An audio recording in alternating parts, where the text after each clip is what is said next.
तो last episode में हमने देखा था कि नियो इस लेडी के बहुत ही टॉक्सिक पॉइजन से इन्फेक्ट हो गया था, जिसकी वजह से अब नियो को सारी चीजें बिल्कुल ही धुंधली दिखाई देने लगती है। इसके साथ ही नियो के सिर में एक बहुत ही तेज दर्द शुरू हो जाता है। तब ये लेडी नियो को बताती कि अब तुम्हारे पास बस 5 मिनट है, जिसके बाद तुम इस पॉइजन की वजह से यहीं पे तड़प के मर जाओगे। और फिर ये लेडी यहाँ से जाते हुए कहती कि नियो तुमसे खेल के मुझे काफी ज्यादा अच्छा लगा, लेकिन अब ये देखने वाली बात होगी कि क्या तुम इस पॉइजन को भी न्यूट्रलाइज कर सकते हो, और अगर तुमने ऐसा कर दिया तो मैं दोबारा तुमसे जरूर मिलूंगी। और ये कह के ये लेडी यहाँ से चली जाती है। तब नियो तुरंत ही बैठ के मेडिटेशन के द्वारा अपने बॉडी से इस पॉइजन के इफेक्ट को खत्म करने की कोशिश करने लगता है, जिस पर चॉपिंग कहता है कि नियो तुम्हें ये काम जल्दी ही करना होगा क्योंकि अब तुम्हारे पास बहुत ही कम समय बचा है। तब मेडिटेट करते हुए नियो चॉपिंग से पूछता है कि क्या तुमने देखा कि वो लेडी किस तरफ गई है, जिस पर चॉपिंग बताता है कि वो लेडी यहाँ से भागने के लिए किसी खास टाइप के मूव का यूज कर रही थी, जिसकी वजह से वो किस डायरेक्शन में गई मैं ये भी नहीं देख पाया। लेकिन मैंने उस लेडी के बारे में एक चीज नोटिस की कि वो सिर्फ अपने स्टार पावर्स का ही यूज कर रही थी, जो कि नॉर्मल स्टार पावर से थोड़ा डिफरेंट था। इसके अलावा मुझे उसके बॉडी में कोई भी मार्शल सोल नहीं दिखा, लेकिन वो जिन टेक्निक्स का यूज कर रही थी वो विदाउट मार्शल सोल के किसी भी हालत में पॉसिबल नहीं है। इसीलिए उस लेडी के बारे में मुझे ये बात बहुत ही ज्यादा अजीब लगी। तब नियो कहता है कि अब मुझे थोड़ा थोड़ा समझ में आ रहा है कि आखिर क्यों मैं उसके किसी भी अटैक को डॉच नहीं कर पा रहा था, और आखिर क्यों मुझे उसका हर एक मूव बहुत ही ज्यादा स्ट्रेंज लग रहा था। दरअसल बात ये भी हो सकती है कि उसके पास इन 5 एलिमेंट्स के मार्शल सोल ना हो, जो कि नेचर से ट्रूली बिलोंग करते हैं। और फिर नियो कहता है कि हाँ ये बात हो सकती है, जैसा कि मुझे हेवन स्टार सेट के ओल्ड पैट्रिस ने बताया था कि मार्शल सोल 5 टाइप नहीं बल्कि नेचर के 9 एलिमेंट से भी बिलोंग कर सकता है, जो कि एंशिएंट टाइम में एग्जिस्ट करता था। यानी उस लेडी के पास नेचर के 4 अननोन एलिमेंट्स में से किसी एक का मार्शल सोल है, और यही वजह हो सकती है कि क्यों तुम भी उसके मार्शल सोल को फील नहीं कर पाए। जिस पर चॉपिंग कहता है कि नियो अभी के लिए उस लेडी के बारे में सोचना बंद करो और किसी भी तरह से अपने बॉडी से इस पॉइजन को न्यूट्रलाइज करो। तब चॉपिंग कितना कहता है नियो के हार्ट में बहुत ही तेज दर्द शुरू हो जाता है, जिस पर नियो अपने हार्ट पे हाथ रखते हुए कहता है कि बस एक बार मैं किसी तरह से ठीक हो जाऊं, उसके बाद मैं खुद उस लेडी को ढूंढ के उससे सारा हिसाब किताब क्लियर कर लूंगा। और ये कहकर नियो फिर से अपने बॉडी को रिफाइन करना शुरू कर देता है। इसके साथ ही उसे ब्रदर यूथेन के दी हुई बुक की याद आती है, जिसे तुरंत ही खोल के नियो उसमें से एक टेक्निक को कल्टीवेट करने लगता है, जिसकी वजह से नियो की बॉडी अब दुगनी तेजी से रिफाइन होना शुरू हो जाती है। और बस देखते ही देखते नियो इस पॉइजन को अपनी बॉडी से पूरी तरीके से न्यूट्रलाइज कर देता है,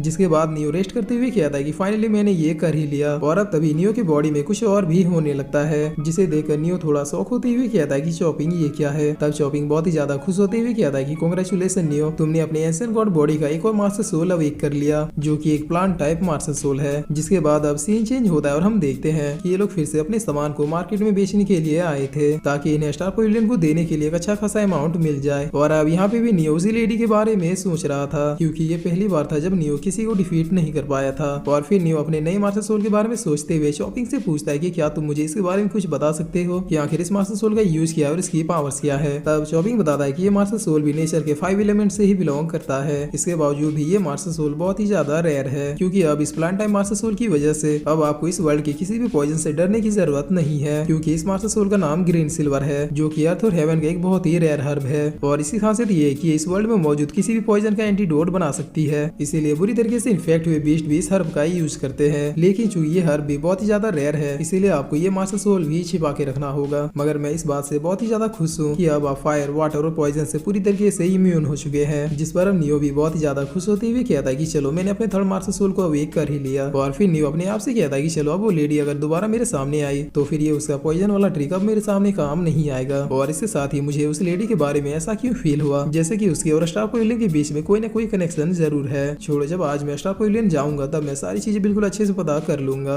जिस पर अब इधर ये शॉप का ओनर सुकोंग से कहता है कि मालिक आप तो कुछ ज्यादा ही पैसे मांग रहे हैं, इसीलिए मैं तो आपके प्राइस को अफोर्ड नहीं कर पाऊंगा। मगर ये बात भी गलत नहीं है कि आपके पास जो आइटम है वो बहुत ही ज्यादा रेयर है, इसीलिए मैं आप लोगों को रिकमेंड करता हूँ कि आप लोग इस डील को फाइनल करने के लिए इस सिटी के सबसे रिचेस्ट फैमिली वो फैमिली के पास जाएं, क्योंकि वो लोग इस टाइप के ड्रेस को हाथों हाथ ही खरीद लेते हैं और इसके बदले में मुंह मांगा प्राइस देते हैं। इसलिए अगर आप लोग कहो तो मैं इस डील को करवा सकता हूँ, बस मुझे 10% का कमीशन चाहिए। जिस पर नियो कहता है कि ठीक है, हमें ये डील मंजूर है, आप जल्दी से किसी भी तरीके से इस डील को फाइनल करवाइए। तब ये आदमी भी ओके सर कहता है। और अब सीन चेंज होता है और हम देखते हैं कि ये लोग वो फैमिली में पहुंच जाते हैं, जहाँ पे थोड़ी देर वेट करने के बाद ये आदमी कहता है कि लोग वो फैमिली के पैट्रिस आ रहे हैं। जिस पर अब ये ओल्ड मैन इस आदमी से कहता है कि सू बताओ इतने दिनों के बाद तुम मेरे लिए क्या लाए हो, क्योंकि मैंने सुना कि इस बार तुम्हारे पास मेरे लिए एक बहुत ही कमाल की डील है। तब ये आदमी कहता है कि पैट्रिस वो मैं आपको इंट्रोड्यूस कराना चाहता हूँ इन दोनों यंग मास्टर से, जिनके पास आपके लिए काफी कुछ है। जिस पर अब सुकोंग और नियो भी ओल्ड मैन को ग्रीट करते हैं। तब इन दोनों को देखिए ये ओल्ड मैन कहता है कि वाह, मैं तुम जैसे लोगों को देखकर काफी ज्यादा खुश हो जाता हूँ, क्योंकि मुझे कल्टीवेटरों से डील करना बहुत ही ज्यादा पसंद है। इसीलिए चलो अब दिखाओ कि आखिर तुम दोनों मेरे लिए क्या लाए हो। तब नियो पोटली को खोल के बीस्टो के रेयर आइटम्स को दिखाने लगता है, जिसे देखते ही इस ओल्ड मैन का मूड बन जाता है। और फिर ये ओल्ड मैन नियो से पूछते हैं कि तुम दोनों तो काफी ज्यादा यंग हो, तो फिर आखिर तुम दोनों ने इतने खतरनाक बीस्ट को कैसे मारा।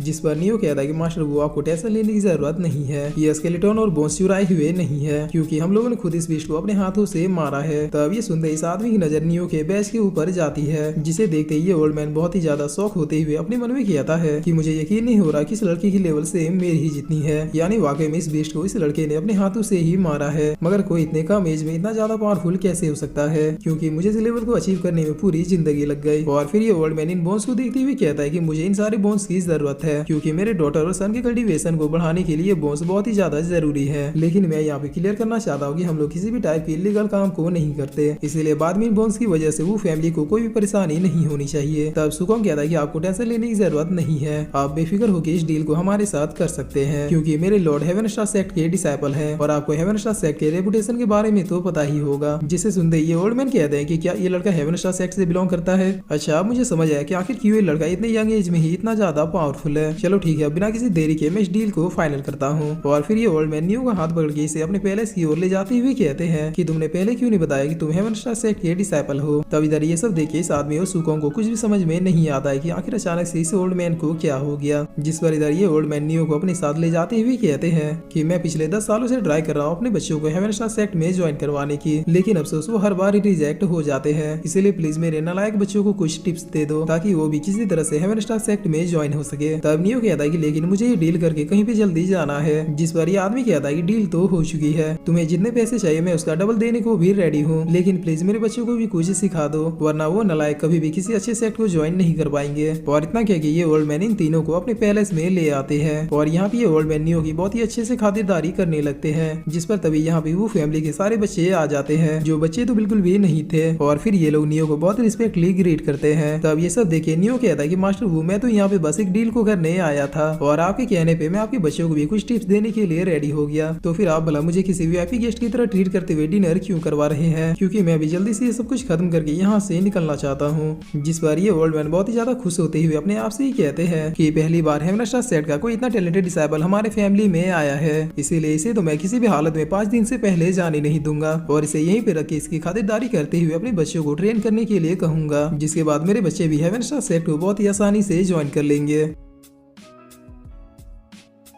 और फिर इसी के साथ ये एपिसोड यहीं पे खत्म होता है।